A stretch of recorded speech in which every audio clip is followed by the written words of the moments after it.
जिस खुदा को तुम बगैर मालूम किए पूछते हो, मैं तुमको उसकी खबर देता हूँ। हमारे लिए आज की तिलावत रसूलों के अमाल 17 बाब 15 से 22 और फिर 18 बाब की पहली आयत। उस वक्त जो पलूस को राह दिखाते थे उसे अतीनी तक ले गए और सिलास और तीमुथियुस के लिए ये हुक्म लेकर रवाना हुए कि जितनी जल्दी हो सके मेरे पास आओ।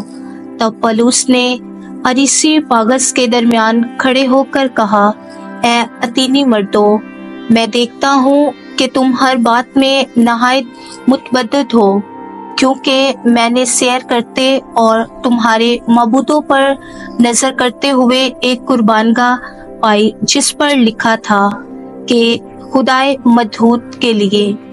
बस जिसको तुम बगैर मालूम किए पूछते हो, मैं तुमको उसकी खबर देता हूँ। जिस खुदा ने दुनिया और सब कुछ जो उसमें है पैदा किया, वो उसके लिए आसमान और जमीन का मालिक है। हाथ के बनाए हुए मंदिरों में नहीं रहता, ना आदमियों के हाथ से खिदमत लेता है। गोया वो किसी चीज का मोहताज नहीं, क्योंकि तो वो खुद सबको जिंदगी और सांस और सब कुछ बख्शता है। और बनीनो इंसान की हर एक कौम को एक ही इस्लाह से पैदा किया कि तमाम रोए जमीन पर बसें और उनके महदूदे और सुकूनत की हदूद मतयन की, ताकि खुदा को ढूंढे, शायद के टटोल कर उसे पाए, अगरचे वो हम में से किसी से दूर नहीं, क्योंकि उसी में हम हयात और हरकत और हस्ती रखते हैं।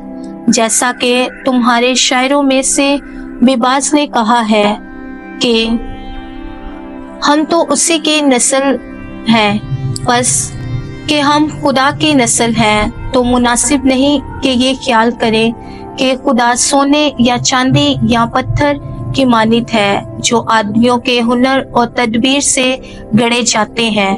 बस खुदा की जहालत के अवाकात से चश्मपोशी करके अब हर जगह के सब आदमियों को खबर देता है कि तौबा करें, क्योंकि उसने एक दिन ठहराया है जिसमें वो रास्ते से दुनिया की अदालत उसी आदमी की मार्फत करेगा जिसे उसने मुकर्रर किया, और उसी आदमियों में से जिंदा करके ये बात उस सब पर साबित कर दी है।